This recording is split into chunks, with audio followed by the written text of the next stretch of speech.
Sold किया ना, तो इसलिए आपने क्या किया, सामने वाले के ऊपर 20,000 का बिल ड्रॉ किया, क्योंकि उसने पैसा नहीं दिया, इसलिए आपने क्या किया, उसके ऊपर बिल ड्रॉ किया।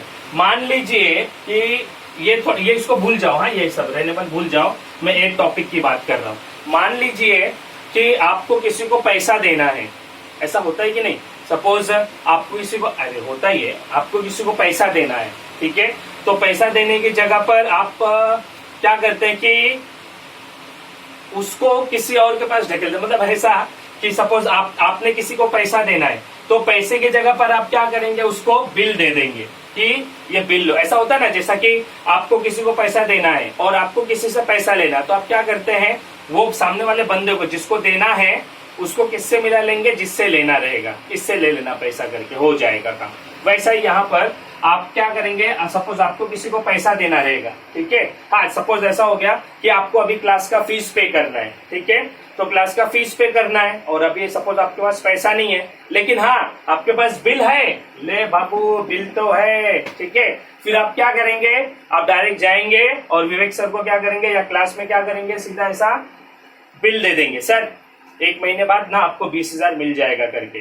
मतलब आपने क्या किया, यहाँ पर आपने पैसा नहीं दिया, आपने क्या किया, बिल ट्रांसफर किया। बिल के ओरिजिनल मालिक तो आप है ना, लेकिन फिर आपने बिल क्या किया, ट्रांसफर किया किसी और को, थर्ड पार्टी को।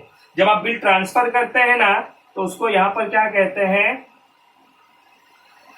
एंडोर्समेंट ऑफ बिल, ठीक है, इसको क्या कहते हैं यहाँ पर, एंडोर्समेंट ऑफ बिल, इसको कहते हैं यहाँ पर ट्रांसफर। मतलब वहां पे ट्रांसफर नहीं लिखा रहेगा बेटा, एंडोर्स वर्ड यूज किया होगा। सो एंडोर्समेंट का मतलब क्या होता है, ट्रांसफर करना बिल किसी एक बंदे को, ठीक है, समझ में आई मेरी बात।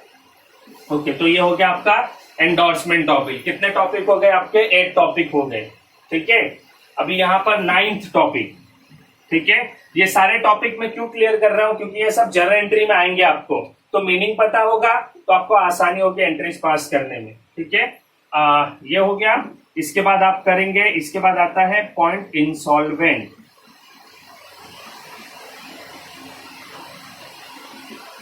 Insolvent of bill. अच्छा, इंसॉल्वेंट का मतलब क्या होता है, इंसॉल्वेंट का मतलब होता है भिखारी। इंसॉल्वेंट का मतलब क्या होता है, भिखारी। भिखारी का मतलब the person whose liabilities are more than his assets, जिसका कर्जा ज्यादा है और प्रॉपर्टी कम। जैसे कि मान लो मेरे सर पे अब 20 रुपए का कर्जा है, लेकिन जेब में मेरे 10 ही है खाली, तो 10 रुपए देने के बावजूद भी मेरे सर पे कर्जा वैसा का वैसा ही बना रहेगा। मतलब सब कुछ मेरा खत्म हो गया, लेकिन कर्जा खत्म नहीं हुआ, जो मेरे पे क्रेडिट था वो खत्म नहीं हुआ। उसी को क्या कहते हैं हम, इंसॉल्वेंट ऑफ बिल कहते हैं, ठीक है। अच्छा, एक क्वेश्चन मेरा, आप सोच के जवाब देना, ठीक है।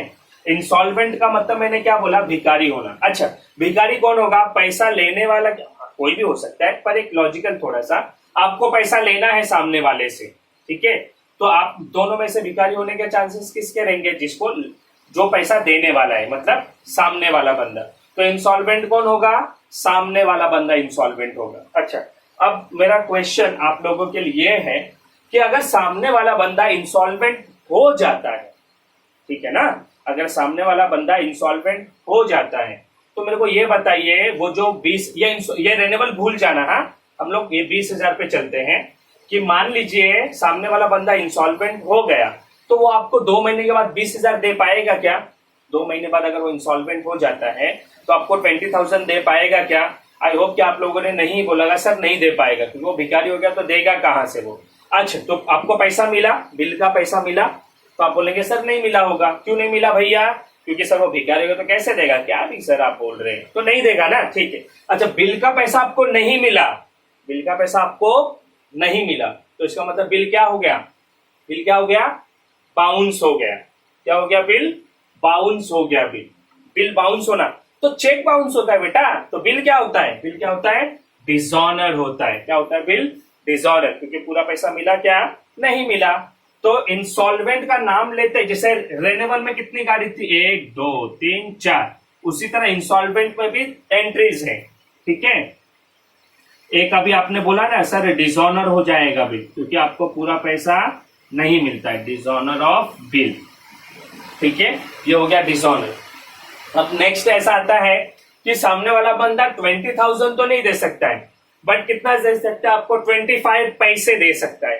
25 पैसे मतलब 4 आना नहीं, 25 पैसे मतलब 25%। अगर क्वेश्चन में ना पैसे दिया हुआ है 25 पैसे, 40 पैसे, 35 पैसे, 50 पैसे, तो वो पैसे का मतलब क्या होता है? परसेंट। याद रखना इसको, डोंट फॉरगेट, ठीक है। तो अगर ऐसा है कि वो इंसॉल्वेंट हो गया, तो सबसे पहला फर्स्ट ऑफ ऑल क्या होगा? बिल का पूरा पैसा नहीं दे पाएगा, और अगर वो बिल का पूरा पैसा नहीं दे पाएगा तो क्या हो गया? बिल पूरी तरीके से बाउंस हो गया, ठीक है। अब बिल बाउंस हो गया ना, तो लेकिन वो जाते जाते आपको 20,000 दे तो थोड़ा सा पैसा दे करके जाएगा, ठीक है। तो जो थोड़ा सा पैसा देकर जाएगा ना, उसको हम लोग लिखेंगे amount recover as a final settlement. मतलब तेरा मेरा लेन देन क्या हो गया? अभी खत्म, ठीक है। तो उसको क्या कहते हैं? इंसॉल्वेंट को डिसऑनर हो गया बिल, और अमाउंट रिकवर हुआ एज अ फाइनल सेटलमेंट, ठीक है। ये हो गया आपका कितना पॉइंट? 1 2 3 4 5 6 7 8 9, ठीक है। लास्ट एक पॉइंट, लास्ट पॉइंट मतलब क्या होता है यहाँ पर? 10। इसको कहेंगे हम हॉनर्ड। अभी देखो मैंने यहाँ पे आपको बताया था हॉनर्ड मतलब, ठीक है। Honoured of bill. अच्छा, हॉनर्ड ऑफ बिल का मतलब क्या होता है? बिल दिया, पैसा लिया। या अभी देखो सामने, अभी 2 महीना पूरा हो गया, ठीक है। 2 महीना पूरा हो गया, तो सामने वाला बंदे के पास आप जाएंगे, बोलेंगे क्या भैया पैसा? सामने बोले हाँ ना बाबू, ये लो 20,000। तो आप बोलेंगे हाँ ना बच्चा, ये लो बिल। इसका मतलब क्या? आपने बिल दिया और पैसा लिया, उसको क्या कहते हैं? हॉनर्ड। मतलब तुम्हारा उसका सबका मामला क्या हो गया? खत्म हो गया। समझ में आई मेरी बात? ठीक है। तो ये पूरे कितने टॉपिक है आपके? 10 टॉपिक है, ठीक है। तो 10 टॉपिक है, तो ये 10 टॉपिक आपको क्या होना चाहिए? पूरी तरीके से याद होना चाहिए, ठीक है। तो एक बार थोड़ा सा रिकॉल कर लेते हैं, थोड़ा सा फटाफट में, ठीक है। तो देखो यहां पर, हाँ, सबसे पहले टॉपिक का नाम क्या है? Bills of exchange. दिख रहा नहीं है, ब्लैक है, पर बिल्स ऑफ एक्सचेंज टॉपिक का नाम है अकाउंट का, ठीक है। होता क्या है बिल्स ऑफ एक्सचेंज में, मैं आपको बता रहा हूं। सबसे पहला यानी ये सेल और परचेज, सबसे पहले आप क्या करेंगे? गुड्स सोल्ड करेंगे, ठीक है, या परचेज करेंगे, दोनों में से कुछ भी अगर आपने किया, ठीक है। तो अगर दोनों में से कुछ भी आपने किया, सोल्ड किया या परचेज किया, तो वहां पर पैसे की गुंजाइश नहीं होती है, पैसा नहीं होता है, पैसा नहीं होता है। इसका मतलब इसीलिए तो क्या होता है? बिल बनता है, ठीक है। तो सबसे पहले यहाँ पे क्या होता है? गुड्स सोल्ड किया जाता है या परचेज किया जाता है, आप जो भी कुछ करो। फिर पैसा नहीं होता है, तो पैसा नहीं होता तो क्या होता है? प्रॉमिस होता है। प्रॉमिस होता है, इसलिए उस प्रॉमिस को पूरा करने के लिए as a proof, as a acknowledgement क्या बनाया जाता है? बिल ड्रॉ किया जाता है, ठीक है। उसके बाद क्या होना? बिल डिस्काउंट करना। डिस्काउंट मतलब sale of bill to the bank. Sale bill क्या करना? बैंक को बेचना। क्यों बेचना? मेरे को पैसे की जरूरत थी ना, अब मैं 2 महीना रुक नहीं सकता हूँ, मेरे को पैसे की जरूरत है, तो मैंने क्या किया? बिल बैंक को बेच दिया। तो बैंक आपको पूरा पैसा नहीं देगा, थोड़ा बहुत पैसा देगा, ठीक है, वो हो गया। उसके बाद आता है आपका डिसऑनर ऑफ बिल। डिसऑनर का मतलब होता है कि बिल क्या होना? बाउंस होना। बाउंस होने का मतलब क्या होता है? आपको पैसा नहीं मिला भैया, सामने वाले के पास पैसा नहीं था, इसलिए क्या हुआ? बिल बाउंस हो गया करके, ठीक है। फिर उसके बाद next, bill send to bank for collection. Bill send to bank for collection. अब इसका मतलब ये होता है कि आपके पास समय नहीं है, you doesn't have a more time to collect the money of 20,000 after 2 month, ठीक है। तो आप क्या करते हैं? ये बिल सेंड करते हैं बैंक को, रिकवरी एजेंट को, भैया प्लीज मेरा पैसा क्या करना? कलेक्ट कर लेना। तो रिकवरी एजेंट क्या करता है? आपका पैसा कलेक्ट करता है, ठीक है। अभी कलेक्ट नहीं किया है, अभी यू जस्ट सेंड किया आपने बिल उसको, ठीक है। अब 6 नंबर पे रिकवरी एजेंट, जिसका नाम है बैंक, उसने आपका क्या किया? पैसा ऑनर्ड किया, मतलब कलेक्ट किया। समझ में आइए 6 पॉइंट, ठीक है। तो आगे रिन्यूअल ऑफ बिल, देखो रिन्यू का मतलब वापस से नया, ठीक है। अभी रिन्यूअल ऑफ बिल में क्या होता है? ओपन, यानी चार टॉपिक होते हैं। ओपन में पहला क्या होता है? ओल्ड बिल कैंसल, मतलब सामने वाला बंदा आपको टाइम पे पैसा नहीं दे पाएगा, आपको थोड़ा ही बहुत पैसा देगा और बाकी पैसे के लिए आपसे टाइम मांगेगा। तो पहला ओल्ड बिल कैंसिल होगा, आपको थोड़ा बहुत पैसा वो देगा तो पार्ट पेमेंट, बाकी और टाइम मांगेगा तो आप उस पर क्या चार्ज करोगे, इंटरेस्ट, और फिर आप क्या करेंगे बचे हुए पैसे के लिए नया बिल। कितने एंट्री हो गए यहाँ पर, 4। Old bill cancel, part payment, interest और न्यू बिल। ठीक है, ये होगा आपका रेन्यूअल। आगे नेक्स्ट टॉपिक में आते हैं एंडोर्समेंट ऑफ बिल। अगर एंडोर्स लिखा है तो मतलब क्या हो गया उसका, ट्रांसफर ऑफ बिल, यानी आपने बिल किसी और को ट्रांसफर किया। सर क्यों ट्रांसफर किया, क्योंकि आपने उसको पैसा देना था ना, तो पैसा देने की जगह पर आपने क्या किया, उसको बिल ट्रांसफर किया। 9th टॉपिक है इंस्टॉलमेंट ऑफ बिल। अच्छा, इंस्टॉलमेंट ऑफ बिल का मतलब क्या होता है, इंस्टॉलमेंट ऑफ बिल मतलब सामने वाला बंदा जिसको आपने गुड्स बेचा था, ठीक है, हमने सेल की बात की है, ठीक है। मान लीजिए अगर परचेस होता तो पैसा आप देते कि लेते, तब आप पैसा देते। अगर आपने सेल किया है तो आप पैसा ले रहे हो, ठीक है, दो अलग अलग चीजें हैं। सो इंस्टॉलमेंट ऑफ बिल, मैंने अभी आपने सोल्ड किया तो उस हिसाब से मैं बता रहा हूँ। तो installment of bill, installment of bill का मतलब क्या होता है, सामने वाला बंदा भिखारी हो गया, आपको वो पूरा पैसा नहीं दे सकता है, तो लो अब क्या होगा, तो पहला तो बिल क्या हो गया, बाउंस हो गया, क्योंकि पूरा पैसा नहीं मिलेगा। और amount recover as a final settlement, और फिर बाद में आपको 20,000 नहीं मिलेगा, थोड़ा सा अमाउंट मिलेगा, that is amount recover as a final settlement. ये हो गया आपका 9th। यानी देखो रिन्यूएबल में कितने एंट्री हो गई, 1 2 3 4, ठीक है, और इंस्टॉलमेंट में कितने हो गई, 1 2, ठीक है। और आफ्टर दैट क्या है, ऑनर्ड ऑफ बिल। ऑनर्ड मतलब दिल दिया दिल लिया, ओ शिट, मतलब बिल दिया पैसा, पैसा लिया बिल दिया, ठीक है, समझ में आया। इतनी सारी टॉपिक्स हैं जिसकी एंट्री आपको याद करना है। ये सब जो जितना भी है, हाँ, ये सब की जर्नल एंट्री मैं आपको प्रोवाइड करूंगा, और आपको वो सारी की सारी जर्नल एंट्रीज याद करनी है, इसके बाहर कुछ नहीं है। कोई टीचर कोई कुछ देगा, सब लेना सबका है, पढ़ना यही का है। ये जो 10 है ना, इसी 10 में से आपको क्या होगा, जर्नल एंट्रीज आपको आएंगे, सारे के सारे नहीं आएंगे, हाँ, बट इसमें से आएगा, इसलिए आपको उस चीज का क्या करना है, ध्यान देना है सही तरीके से। क्लियर हुआ, ठीक है। ये टॉपिक है जो आपने याद रखना है, भूलना नहीं है, ठीक है। अब मैं थोड़ा सा आगे बढ़ता हूं।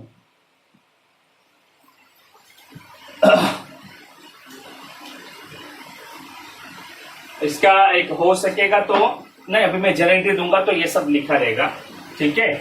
तो इसका एक आपको जब आएगा कुछ तो इसका एक स्क्रीनशॉट ले लीजिएगा आप लोग, ठीक है। फिर मैं जर्नल एंट्री दूंगा तो उसमें भी ये रहेगा ही, तो no need to take a screenshot. मैं आपको जर्नल एंट्री दूंगा तो उसके अंदर सब हो जाएगा। आई होप कि आपको सारे टॉपिक समझे होंगे, किसका क्या मतलब होता है करके,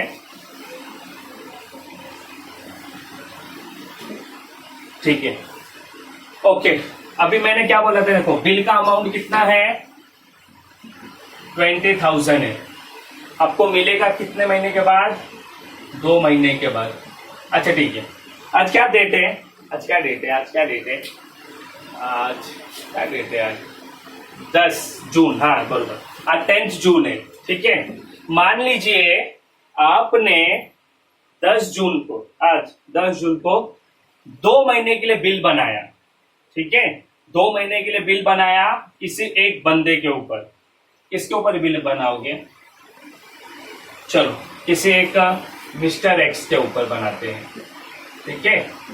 आपने क्या किया, 10 जून को, आज के दिन 10 जून को आपने मिस्टर एक्स पे बिल बनाया 5,000 का, ठीक है, ₹5,000। कितने महीने के लिए, 2 महीने के लिए। तो वापस से यू ड्रॉ द बिल, ठीक है, on mister x for ₹5,000 for 2 month. और कब बनाया आपने ये बेटा, 10 जून, आज के दिन, ठीक है।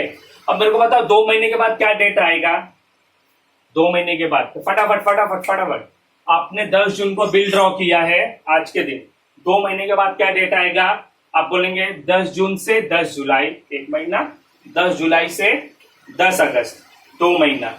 तो बिल का डेट क्या होगा सर, 10 अगस्त। क्लियर हुआ, वेरी गुड। तो ये जो आपने फाइंड आउट किया ना ड्यू डेट, इसको कहते हैं नॉमिनल ड्यू डेट। क्या कहते हैं इसको, नॉमिनल ड्यू डेट, ठीक है। अब एक होता है नॉमिनल ड्यू डेट, अब मैं बात करता हूं लीगल ड्यू डेट की। ठीक है। Legal due date, legal due date में क्या होता है, due date plus grace period, ठीक है। ग्रेस पीरियड कितना होता है, 3 दिन का, ठीक है। Due date plus grace period मिला के क्या बनता है आपका लीगल ड्यू डेट, ठीक है। तो अब लीगल ड्यू डेट की अगर मैं बात करूं तो 10 जून को बिल बनाया है, क्लियर, 2 महीने के लिए, तो कितना हुआ 10 अगस्त, और 3 दिन और ऐड करेंगे तो कितना हो जाएगा 13 अगस्त, क्लियर हुआ, ठीक है। आपको है ना बेटा यही ज्यादातर रहेगा 3 दिन ऐड करने का, ठीक है। 3 दिन ऐड करने का ये आपको ज्यादातर रहेगा, तो याद रखना बिल में ये जो 3 दिन होता है ना, वो 3 दिन क्या होता है, ग्रेस पीरियड होता है 3 दिन का, याद रखना। ड्यू डेट में हमेशा 3 दिन का ग्रेस पीरियड होता है। कोई भी अगर आपको क्वेश्चन पूछे कि 2 महीने के लिए बिल बनाया है, ठीक है, कोई भी अगर आपको क्वेश्चन करे कि 2 महीने के लिए बिल बनाया है तो कितना पड़ेगा, तो 2 महीने के बाद आप 3 दिन क्या कर देना है, उसके अंदर आपने ऐड कर देना है, ठीक है। जब आप 3 दिन ऐड कर देंगे तो क्या बन जाएगा आपको लीगल, और यही रहता है आपके पेपर में भी 3 दिन ऐड करना, ठीक है। अच्छा हाँ, लेकिन कुछ छुट्टियां भी होती है बाबू लोग, छुट्टियां भी होती है, छुट्टी तो होना ही चाहिए, छुट्टी नहीं हुआ तो मजा कैसे आएगा। तो कुछ छुट्टी भी होती है बिल्स ऑफ एक्सचेंज में। अब वो जो छुट्टी होती है वो आपको पता होना चाहिए, अभी मैं लिख रहा हूं उसको आपने लिख के अच्छा एक चीज याद रखना, जब भी आप अकाउंट के लिए आएंगे ना, ठीक है, तो नोटबुक और पेन, और मार्केट में टेक्स्ट बुक आ चुकी है अकाउंट की, सो प्लीज बाय, ठीक है, आप खरीद लेना है उसको, क्योंकि अभी यहाँ पर तो हम इन फ्रंट में तो है नहीं कि मैं आपको बोलूंगा और आप करेंगे, नहीं ना, तो सबके पास होना चाहिए, क्योंकि जो क्वेश्चन मेरे पास होगा वही क्वेश्चन आपके पास होगा, आपके पास होगा और आपके सामने होगा। मैं बोलूंगा पेज नंबर, वो गवर्नमेंट का जो बुक आया है वही, हाँ, पेज नंबर और क्वेश्चन नंबर, तो आपने पेज नंबर और क्वेश्चन नंबर ओपन करना है, मैं रीड करूंगा, आपको समझाऊंगा, आपने देखना है, समझना है, फिर मैं बोर्ड पे उसको लिखूंगा और आपने उसको कॉपी करना है। समझ में आई मेरी बात, ये आपके पास होना चाहिए। देखो बेटा ऐसा करेंगे ना तो अपना समय जो ये जा रहा है ना वो अपन आसानी से उसको यूटिलाइज कर लेंगे, क्लियर हुआ ना मेरी बात। सो प्लीज नेक्स्ट लेक्चर में आने से पहले आप नोटबुक, पेन और टेक्स्ट बुक ये अपने पास रखिएगा, ठीक है। जिसके पास नहीं होगा, मैं तो देख नहीं रहा हूँ, हाँ, ऑनलाइन लेक्चर में आपके पास बुक है नहीं है मेरे को पता नहीं है, लेकिन अगर हुआ तो वेरी गुड, नहीं हुआ तो नुकसान आपका है, सब आप पे डिपेंड होता है, मेरा लेक्चर वैसे ही चलता होगा, ठीक है। आपके पास नहीं होगा, आप नहीं लिखेंगे तो नुकसान भी आपका, क्योंकि मैं आपके सामने नहीं हूं कि आप मेरे को पूछ सको, इसलिए एक चीज का याद रखना, ठीक है। तो मैंने क्या बोला, ड्यू डेट 2 तरीके से होता है, एक होता है नॉमिनल ड्यू डेट और एक होता है लीगल ड्यू डेट। अब नॉमिनल ड्यू डेट मतलब जिसके अंदर 3 दिन ऐड नहीं होता है, और लीगल ड्यू डेट मतलब जिसके अंदर 3 दिन ऐड, ग्रेस पीरियड ऐड होता है, क्लियर हुआ। So due date plus grace period, grace period हमेशा कितने दिन का होता है, 3 दिन का होता है। अच्छा कुछ छुट्टियां भी होती हैं इसमें, ठीक है। अब छुट्टियां कौन कौन सी होती है वो मैं आपको बताता हूं यहां पर, विच इज कॉल्ड हॉलीडेज,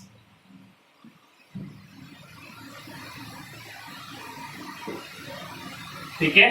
कुछ हॉलीडेज भी होती है। ये हॉलीडेज की बात क्यों हो रही है, ये हॉलीडेज की बात इसलिए हो रही है ताकि आपको मालूम पड़ सके कि जब ड्यू डेट आता है बिल का तब आपको कितना उस पर पे करना है कि नहीं पे करना है, ओके। एक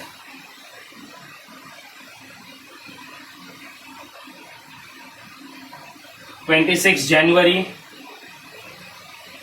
2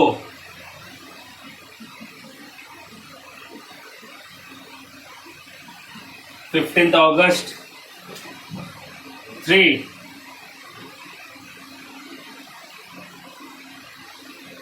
2 अक्टूबर, 4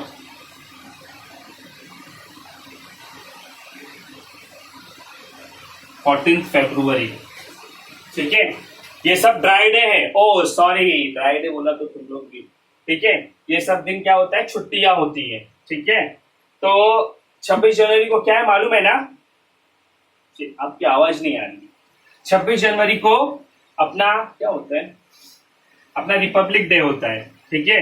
15 अगस्त अपना इंडिपेंडेंस है, 2 अक्टूबर महात्मा गांधी जयंती है, ठीक है। और 14 फेब आप लोगों का फेवरेट डेट है ये, आप लोग खुश हो जाएंगे। 14 फेब को क्या रहता है, आवाज नहीं आ रही है बट आप लोगों ने मन में बोल दिया रहेगा sir it's a Valentine day, yes. 26 जनवरी बंद होता है तो आपको बिल का पैसा लेना नहीं है, देना नहीं है, ठीक है। मतलब ये कि व्हेनेवर, जैसे कि मान लीजिए अगर मैं 10 जून नहीं, मान लो मैंने 12 जून को मैंने बिल ड्रॉ किया है, ठीक है। अगर मैं नॉमिनल ड्यू डेट की बात करता हूं, अगर मैंने 12 जून को बिल ड्रॉ किया है तो 3 दिन ऐड नहीं होगा, तो 12 अगस्त मेरा क्या हो जाएगा, ड्यू डेट हो जाएगा। लेकिन अगर हम लीगल ड्यू डेट की बात करते हैं, तो अगर मैंने 12 जून को बिल ड्रॉ किया है, ठीक है, तो यहां पर क्या आ जाएगा, 3 दिन ऐड करने पर 15 अगस्त। आपको समझ में आ रहा मैंने क्या कहा? 12 जून को बिल ड्रॉ किया 2 महीने के लिए, तो 12 जून से 12 जुलाई, 12 जुलाई से 12 अगस्त हो गया अपना ड्यू डेट। अब उसके अंदर 3 दिन ऐड करना है, तो क्या हो गया, 15 अगस्त हो गया। क्लियर ना? तो 15 अगस्त तो छुट्टी का दिन है, तो 15 अगस्त को बिल का पैसा आप लोगे भी नहीं, बिल का पैसा आप दोगे भी नहीं। तो क्या करने का, एक दिन पहले, एक दिन बाद में भी नहीं, हाँ, एक दिन पहले, ठीक है। तो 15 अगस्त, ठीक है।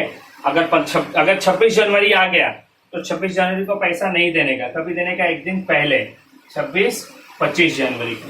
15 अगस्त आ गया तो कभी देने का 14 अगस्त, ठीक है। 2 अक्टूबर आ गया तो आप देने का कभी है। अच्छा, अभी आप बोलेंगे ना सर अभी तो ऐसा बहुत सारे त्योहार है, होली है, दिवाली है, ये है, नी वो है, ऐसा बहुत सारे त्योहार है। लेकिन जब अगर बहुत सारे त्योहार है तो हर एक त्योहार का तारीख फिक्स नहीं होता है। और आपके सिलेबस में है ना, आपके सिलेबस में जो है वो ये 3 डेट क्या है, फिक्स है, ठीक है। 26 जनवरी, 15 अगस्त और 2 अक्टूबर, ये 3 तारीख फिक्स है। अब 14 तारीख की बात क्या आई, 14 तारीख को क्या होता है यहाँ पर, 14 तारीख को वैलेंटाइन डे। तो आप बोलेंगे सर घूमने जाएंगे कि पैसा लेंगे देंगे, पागल हो गया। तो 14 फरवरी आएगा तो क्या करने का, 14 फरवरी रहेगा तो 14 फरवरी को ही देने का। चलो बहुत है, लाड़ में आए क्या, 14 फरवरी रहेगा तो कुछ नहीं, 14 फरवरी को ही पैसा देने का, घूमना भीमना बाद में, ठीक है। सो हॉलीडेज में ये खाली 3 छुट्टियां होती है, 26 जनवरी, 15 अगस्त और 2 अक्टूबर। ये 3 डेट अगर होगा तो आपको इन 3 डेट में एक दिन पहले आपको क्या करना रहेगा, बिल का पैसा देना रहेगा। क्लियर हुआ? ठीक है, समझ में आई बात? ये आपका हॉलीडेज होता है, थोड़ा कान दर्द करने लग गया, ठीक है। तो ये आपका क्या है, हॉलीडेज है, ठीक है। तो 26 जनवरी, 15 अगस्त, 2 अक्टूबर। याद रखना आप लोगों को हमेशा लीगल ड्यू डेट ही दिया रहेगा, ठीक है। लीगल ड्यू डेट दिया रहेगा, नॉमिनल नहीं रहेगा, ये चीज याद रखना, भूलना नहीं, ठीक है। तो यहाँ पर अभी आपने क्या देखा, ड्यू डेट देखा कि ड्यू डेट हमें हमेशा कितना दिन ऐड करना है, 3 दिन ऐड करना है, ठीक है।